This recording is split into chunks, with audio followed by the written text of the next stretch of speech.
Hi, my name is James Leach, and today I'll be talking to you about argumentative and alternative communication devices, also known as AAC devices. AAC device is an umbrella term that is used to include communication methods that are used to replace and supplement speech for those individuals with impairments in production and comprehension of language. So there are two pictures here. On the left is a piece of paper with various squares, and on the right is a touchpad that does the same thing but has come along with the advancement in technology. On the left, you have the green square on the left that says I want. So an individual using this would touch this square and then touch another one. For instance, I want an activity, I want to go outside, I want to go home. The device on the right actually can speak for that individual.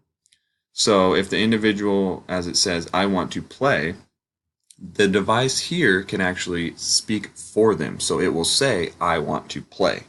So it gives the individual the power to be verbal. Empowering individuals to live independently. So just as I said, a nonverbal individual can now be verbal. With the advancement in technology, the individual using the AAC device can actually have a voice. They can express their needs, thoughts, emotions, sense of humor, and show the intelligence. So for instance, a student sitting in a classroom can answer a question. Just as any other student, they will raise their hand, the teacher would call on them, and with the touchpad here, they would actually be able to select what they believe is the appropriate answer, and that device would speak for them.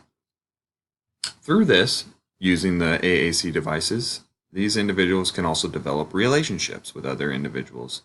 Now that they are able to speak and have a voice, they can easily be understood, giving them the power to build relationships with their peers, in school, outside of school, and even build a relationship with their teacher and their parents.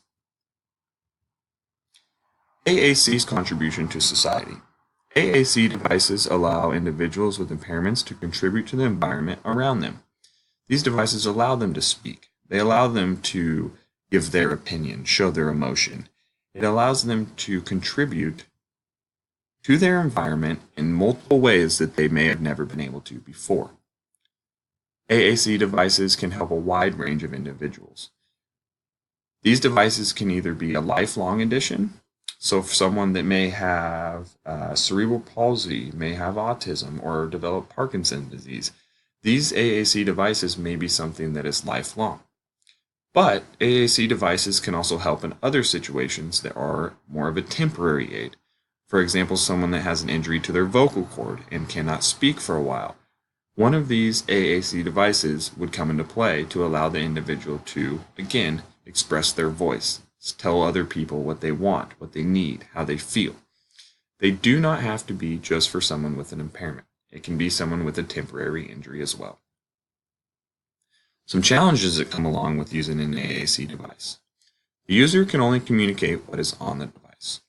So as I have mentioned, with the advancement in technology, it has allowed the individuals using these devices to express their feelings more in depth. One good thing about that is more emotion and thoughts and what the individual wants to say can be downloaded onto these devices. That is a good thing. But if it is not currently on the device, the user cannot communicate what they want. Cognitive awareness is something that the individual using the device needs to understand the language they are using and understand how to use the device. If they do not have the cognitive awareness to use the device will be useless. Fine motor skills must be used to operate the AAC device. An individual that does not have control of their fine motor skills or even a quality use of their fine motor skills will have a challenge and trouble using these devices. AAC devices have many, many benefits in today's society, and they have come a long way in their advancements right along with the use of technology and for the user themselves. Thank you for joining me today.